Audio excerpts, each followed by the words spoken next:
Buenos días. Bueno, nosotros somos el equipo número 2 y les vamos a explicar el tema de habilidades básicas del pensamiento. Esto es sobre la materia de habilidades del pensamiento crítico y creativo y los integrantes del equipo son Axel Lam Navarro, Luis Osmar Salas Bermúdez, Galilea Ramírez Regis, Emanuel Ruiz Dávila y su servidora Mariana Herrera Soto.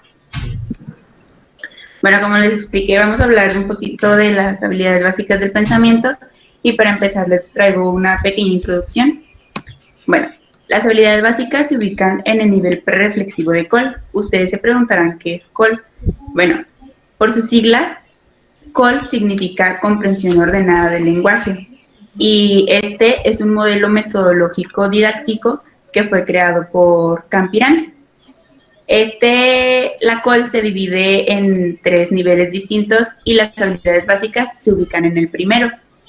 El primer nivel nos habla que proporciona al aprendiz la experiencia de comprender de manera general y que sirve para la vida cotidiana. Es importante reconocer estas habilidades ya que pues se utilizan pues siempre y tienen una función social y son la base principal sobre cualquier proceso de investigación. Lo que se pretende es que al reconocer estas habilidades se apliquen a cada situación de nuestra vida cotidiana, ya sea personal, académica y profesional. Ok, las habilidades de pensamiento incluyen, entre otros aspectos, habilidades intelectuales que implican dirigir la atención para observar un fenómeno, para compararlo, para describirlo, clasificarlo, relacionarlo, analizarlo y evaluarlo. Todos estos aspectos los vamos a ir explicando y desglosando conforme va avanzando nuestra exposición. Ok, pues ahora vamos a empezar ya con el tema. ¿Qué son las habilidades básicas de pensamiento? Bueno, pues son procesos mentales que permiten el manejo de la transformación de la información, facilitan la organización y reorganización de la percepción y la experiencia.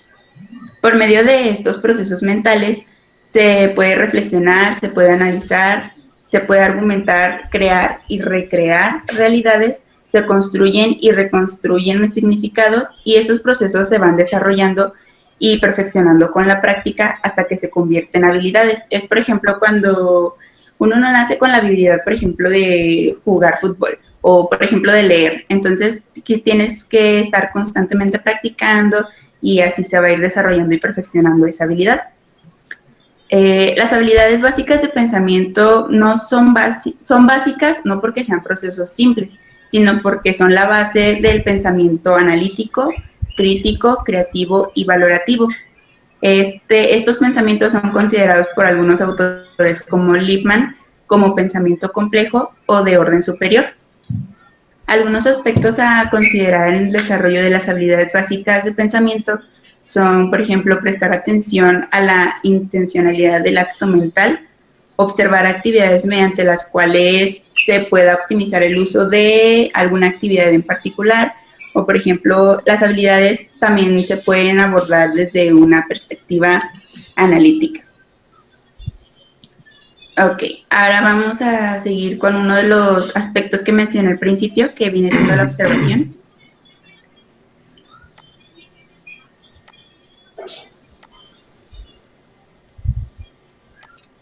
Hola, ¿qué tal? Muy buenas tardes. Yo les voy a hablar sobre la observación.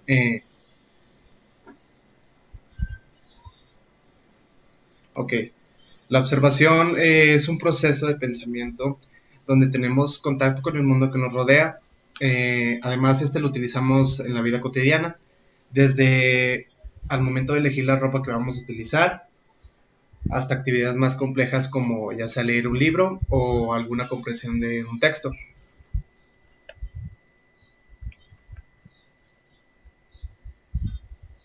Ella es Margarita de Sánchez. Ella define la observación como un proceso mental de una persona, ya sea de un evento o situación, con el fin de identificar características. Ella expresa que cuando uno es capaz de fijar la atención, se pueden distinguir características del objeto que se está observando, donde serán representadas ya sea mentalmente y así poder archivarlas.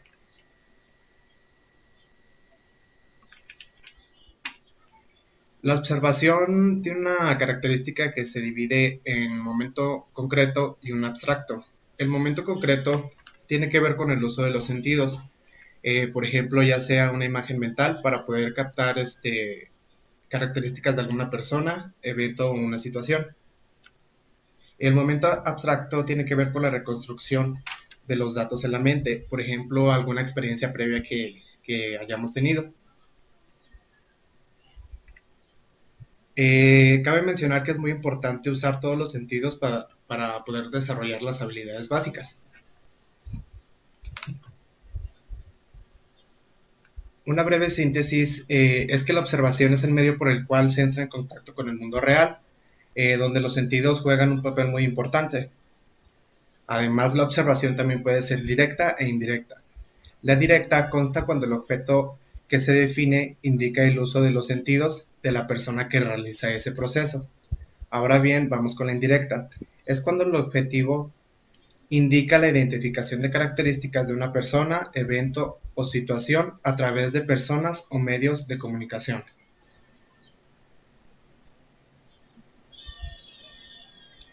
¿Qué es lo que podemos hacer para observar? Primero es identificar el objeto a observar. Como segundo paso es definir el propósito de la observación. Como paso número 3 es fijar la atención en las características relacionadas con ese propósito. Y por último, darse cuenta del proceso de observación.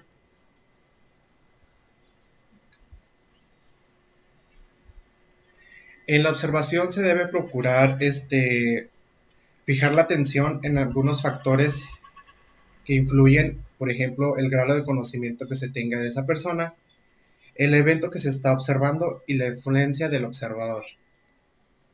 La observación debe procurar separar las suposiciones, experiencias previas, ya sea para presentarlas de forma oral o escrita, y requiere integrar las características de una forma clara y precisa. Y eso ha sido todo de mi parte, continuamos.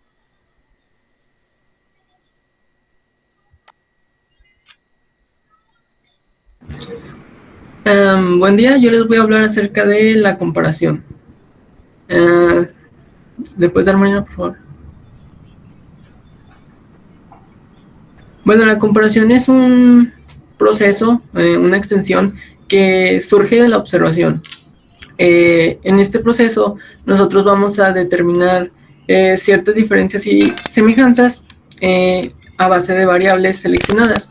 Bueno, una variable es una característica que nos va a ayudar como a determinar sus diferencias, y sus semejanzas.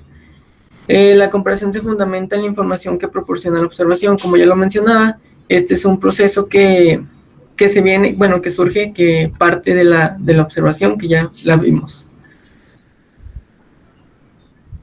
La comparación puede realizarse entre dos personas, objetos, situaciones, circunstancias, y para que esto se lleve a cabo, es conveniente que nosotros primero identifiquemos los elementos que puede haber entre los objetos que vamos a comparar, ya sea, como lo mencionaba también, personas, objetos, eventos o situaciones.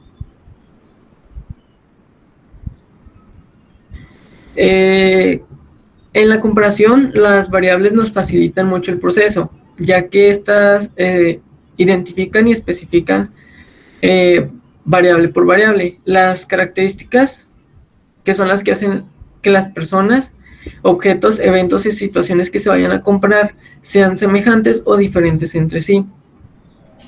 Y bueno, las diferencias se refieren a las características que distinguen a cada objeto que nosotros vamos a comparar, y nos dice que estas son la base de la discriminación. Bueno, ¿por qué? Porque en ocasiones cuando vemos, por ejemplo, una persona a la cual sus diferencias son muy notorias, lo primero que hacemos es burlarnos o juzgarla. Entonces, por eso se dice que estas son la base de la discriminación. Aquí tenemos ciertos pasos para establecer diferencias. Bueno, la primera nos dice que tenemos que definir el propósito de la comparación. Un ejemplo sería, no sé, quiero estudiar una carrera y dos universidades ofrecen esa carrera. Dos universidades que están aquí donde yo vivo ofrecen la carrera que yo quiero. Entonces, el propósito de la comparación pues sería elegir la mejor universidad, ¿no? La que tenga mayor nivel académico, la que mejor se nos acomode, etcétera. Entonces, ya teniendo las dos universidades, vamos a establecer las variables. No sé, en las dos nos dan becas, una ofrece intercambios internacionales, la otra nos ofrece el curso de inglés gratuito, una nos da opción de elegir nuestro horario y la otra solo nos lo da.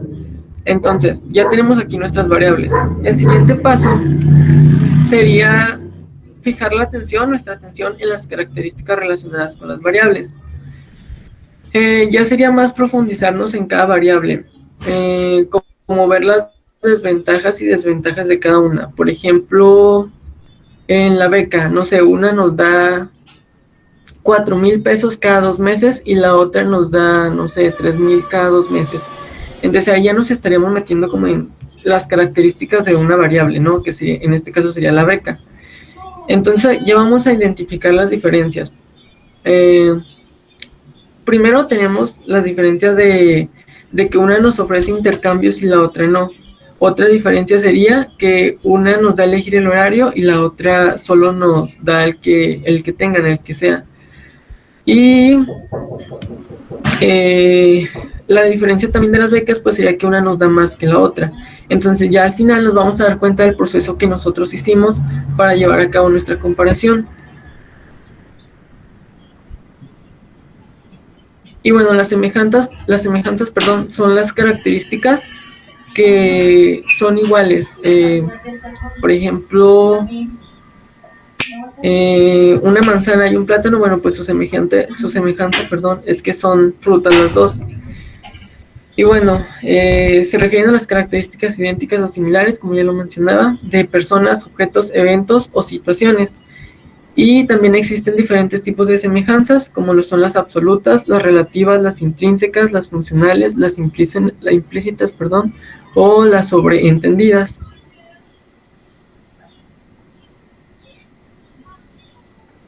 Y los pasos para establecer semejanzas son similares a los de las diferencias. El único que cambia es el cuarto paso, que es identificar las semejanzas. Bueno, poniendo otra vez el ejemplo en las universidades, la semejanza sería pues que las dos son universidades que me quedan cerca, las dos ofrecen la misma carrera, las dos ofrecen becas ya en las variables, y bueno, eso es el único paso que cambia.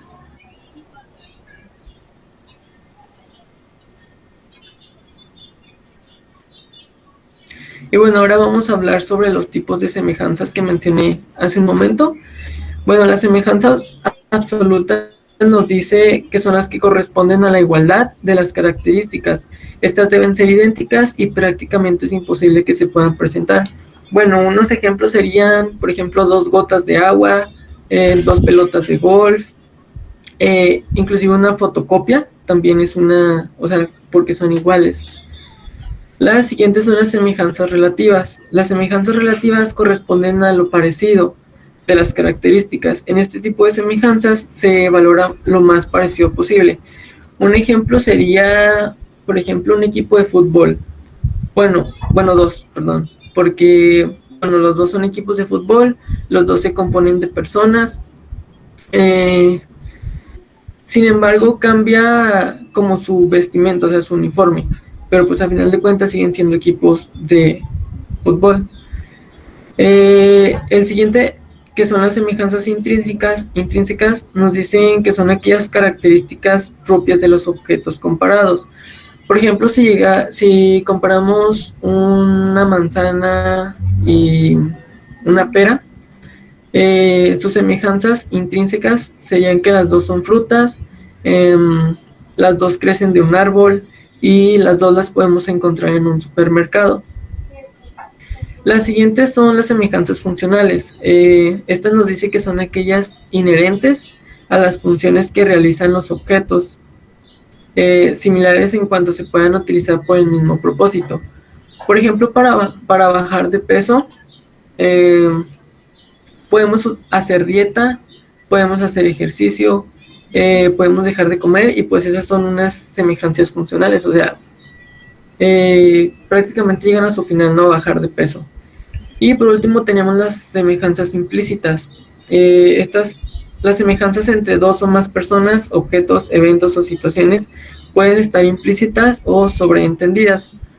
Un ejemplo sería, no sé, que nos imagináramos a un grupo de personas en unos honores a la bandera. Bueno, las semejanzas implícitas sería que todos son mexicanos, todos van a cantar el himno nacional mexicano y todos están haciendo honor a la bandera.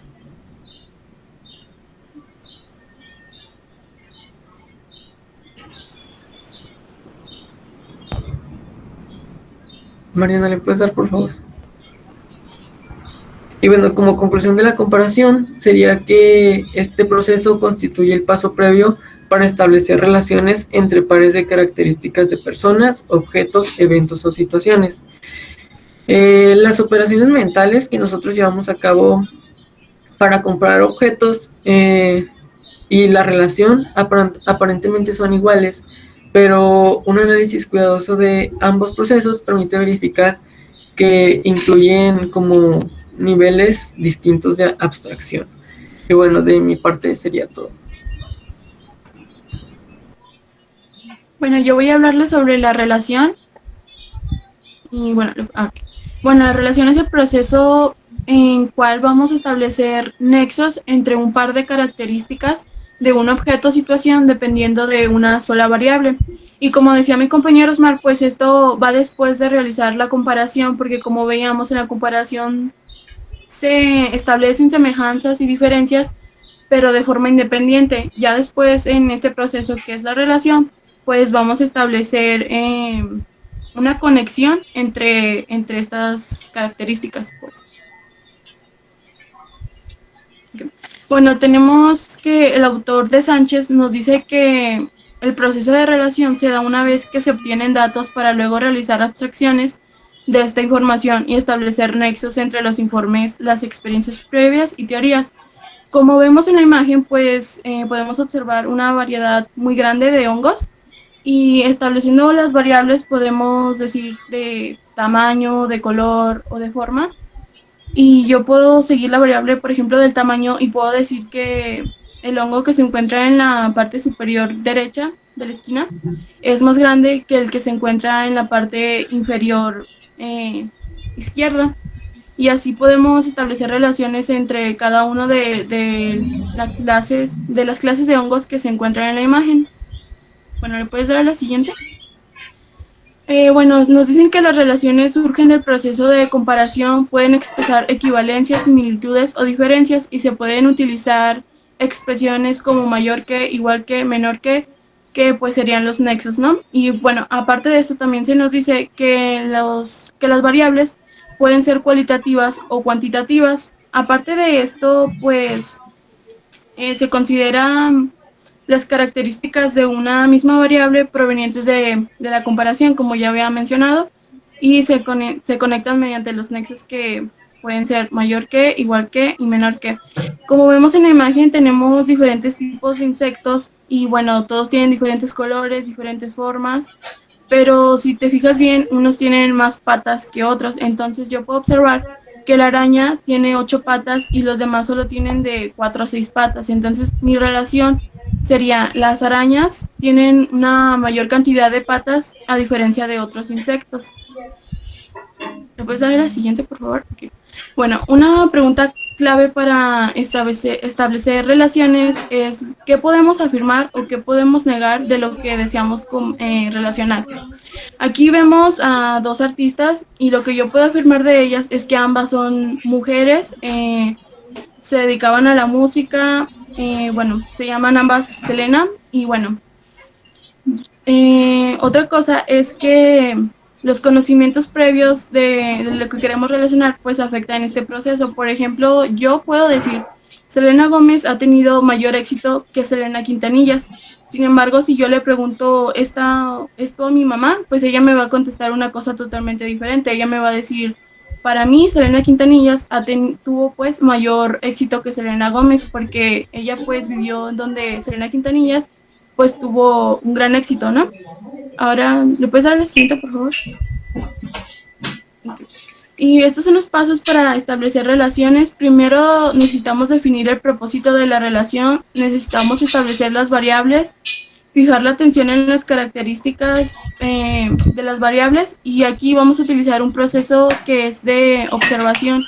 Luego vamos a identificar las diferencias y semejanzas, y aquí vamos a utilizar la comparación que nos explicaba nuestro compañero Osmar. Y bueno, después vamos a identificar los nexos entre lo comparado, vamos a establecer ya como tal las relaciones, y por último vamos a darnos cuenta del proceso que conlleva relacionar, es decir, vamos a hacer como una retroalimentación, pues una autoevaluación. Y bueno, eso es todo de mi parte en cuanto a la relación, y seguimos con mi compañero.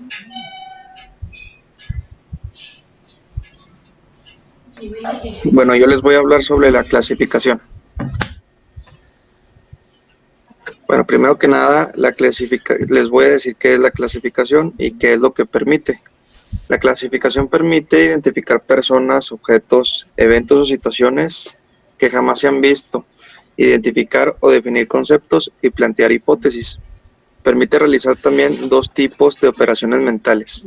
La primera es el agrupar, como ya les mencioné, personas, objetos, eventos, situaciones en categorías denominadas clases. Y el segundo es establecer categorías conceptuales. ¿Qué quiere decir esto? Que son denominaciones abstractas que se refieren a un número limitado de características de las personas, objetos, eventos o situaciones, y no de personas, objetos o situaciones directamente, o sea, como quien dice, como nada más de una sola persona, de un solo evento o de una sola situación. Como por ejemplo de esto serían los conceptos que conocemos cuando nos referimos a psicólogos, a informáticos, a agricultores. Por ejemplo, con objetos podrían ser de los alimentos perecederos, los no perecederos, y con los eventos, por ejemplo, los eventos climatológicos, los eventos sobrenaturales, los eventos deportivos, los musicales y así, etcétera. Muy bien. Bueno, ¿qué se necesita para separar en clases? Para separar en un conjunto de elementos en clases, se necesita dividir dicho conjunto en subconjuntos, de modo tal que los elementos de cada subconjunto compartan las mismas características esenciales. En esta imagen me gustaría que tuvieran en mente la guitarra, porque más adelante les voy a explicar algo sobre las características esenciales, que es lo siguiente. Bueno, las características esenciales son las características compartidas por el conjunto de personas, objetos, eventos o situaciones. Se utilizan para agrupar con base en sus semejanzas y diferencias, como lo mencionaba ahorita mis compañeros. Las semejanzas y diferencias son necesarias para empezar a comparar, para poder empezar a crear nexos. Bueno, también para poderlos clasificar se necesita agruparlos mediante sus semejanzas y diferencias. La identificación de las características esenciales constituye una operación del pensamiento fundamental. También me gustaría que tuvieran en mente esta imagen para poderles explicar lo siguiente. Bueno, ¿qué pasa si un objeto tiene las mismas características que otro? Posiblemente puede ser que dos objetos puedan tener un parecido o pueden ser similares al otro, pero no siempre van a ser iguales. Los objetos no son idénticos porque no comparten todas las características esenciales. Por ejemplo, en la imagen pasada, en donde teníamos un patito de juguete, pues todos sabemos que es un patito de juguete porque es amarillo, porque es de hule, porque suena. Pero a lo mejor podemos tener otro objeto igual de hule, igual que suena, pero no es el patito, tiene otra forma. Entonces comparten a lo mejor ciertas características esenciales, pero no son, o sea, no las van a compartir todas. Eso es lo que los hace no ser idénticos. ¿Te puedes dar a la siguiente?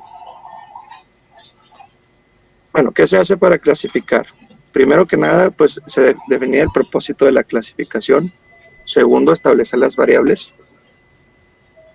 Tercero, fijar la atención en las características relacionadas con las variables, que aquí vendría entrando el proceso de observación, que acaba de explicar uno de mis compañeros. Identificar las características esenciales, que vendría siendo otro proceso que acaban de explicar, que vendría siendo el de la comparación y relación. 5, identificar la clase a la que pertenecen. 6, formular la clasificación.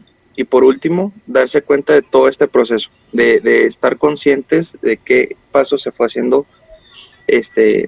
qué fue lo que ocupaste, qué fue lo que identificaste, lo que relacionaste, para poder tener conciencia del proceso de clasificación que acabas de realizar. Puedes darle la siguiente. Ya por último, los errores más comunes en realizar una clasificación es, número 1, confundir las características esenciales con accesorías.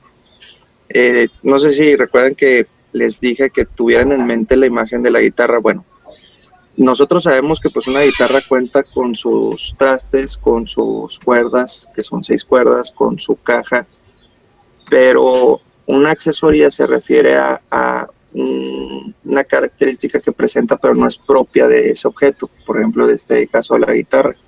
No sé si ustedes tengan o sepan que cuando se quiere tocar a lo mejor una canción en cierta tonada se utiliza un capotrasto. Bueno, no vamos a decir que todas las guitarras tienen un capotrasto y no vamos a identificar eso como una característica esencial porque simplemente es un accesorio. Y así pues puede haber mil de ejemplos que presentan accesorías y no se cuentan como una característica esencial. Y un error es contarlas como ellas, ¿sí? Y como último punto de un error común es realizar la clasificación si antes acordar la variable de clasificación que le dará orden, o sea, brincarse los pasos que les comenté en la diapositiva anterior. Hacer una clasificación sin antes no ver sus variables. Y pues bueno, por mi parte, esto sería todo. Por último, tenemos lo que es la descripción. Bueno, la descripción es el proceso mediante el cual se informa de manera clara, precisa y ordenada las características de un objeto que son producto de una observación previa. Y bueno, en este proceso se puede describir de lo general a lo particular, de lo inmediato a lo mediato, y esto va a depender pues del propósito que tenga nuestra descripción. Ya le puedes dar el siguiente. Bueno, según el autor de Sánchez, la descripción es darnos cuenta de lo que se observa, se compara, se conoce, se analiza, entre otros. Y bueno, en un primer nivel de conocimientos, describir consiste en dar cuenta de las características de una persona, objeto, evento o situación. Y bueno, cabe destacar que aquí para dar a conocer nuestro producto, o sea, la descripción, puede ser de manera escrita o oral, y la claridad o la calidad de esto va a depender del lenguaje que utilicemos, es decir, debemos utilizar un lenguaje correcto y entendible para el resto de la población. Y también es importante la forma en que organicemos nuestra información, la forma en que vamos a exponer ante los demás la información que obtengamos. Y bueno, una herramienta fundamental de la observación es realizarnos preguntas sobre lo que tratamos de describir. Si vamos a describir una persona, vamos a preguntarnos qué es, cómo se llama, qué edad tiene, a qué se dedica. Y aquí pues vemos la imagen de una persona famosa, y en quién es vamos a decir pues es una persona que se dedica a medio artístico. ¿Cómo es? Yo puedo decir que tiene una tez morena clara, tiene cabello oscuro. Y bueno, ¿cómo se llama? Pues su nombre artístico es Chayanne. ¿Qué edad tiene? No sé su edad exacta, así que bueno, se pone la edad. ¿Y a qué se dedica? Pues vamos a decir que es cantante o se dedica simplemente al medio artístico.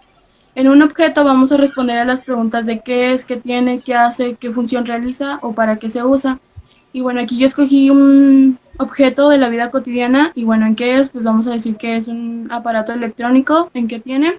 Pues que está compuesto de diferentes materiales metálicos que en conjunto hace que el teléfono pueda encender y bueno, ¿en qué hace y qué funciones realiza o para qué se utiliza? Pues yo puedo decir que en lo personal a mí me sirve para comunicarme, para atender las clases en línea, para tomarme fotos, para estar al pendiente de mi familia o de mis amigos.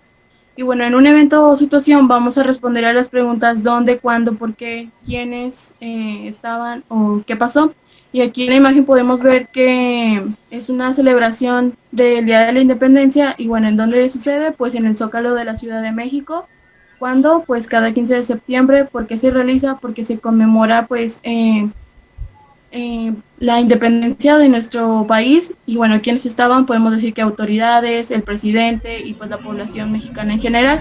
¿Y qué pasa? Pues vamos a decir, se realiza esta fiesta donde acuden demasiadas personas pues para celebrar que México se independizó. Ahora, ¿qué hacemos para describir? Lo primero es definir el propósito de la descripción. Luego vamos a elaborar las preguntas de guía, que son las que ya observábamos en la diapositiva anterior. Luego vamos a fijar la atención en las características relacionadas y aquí vamos a utilizar el proceso de observación. Y ya como tal, describir ordenadamente, vamos a poner el producto de nuestras observaciones, de nuestras clasificaciones, relaciones. Y ya por último vamos a listar las características y como en otros procesos, como ya se han dado cuenta, lo último que tenemos que hacer es darnos cuenta del proceso que conlleva describir. Bueno, en conclusión, cada uno de los temas que han sido expuestos pues forman parte de nuestro día a día y muchas veces de las veces no nos damos cuenta que estos procesos suceden dentro de nuestro cerebro porque el simple hecho de salir a la calle y empezar a observar las casas, empezamos a observar diferencias y empezamos a decir, no, esta casa es mejor que la otra porque tiene una mejor fachada o está mejor mantenida, pues. Y es por eso que se conocen como habilidades de pensamiento básicas, porque están presentes todo el tiempo. Y bueno, espero que el tema les haya agradado y pues lo hayan entendido bien. De mi parte es todo.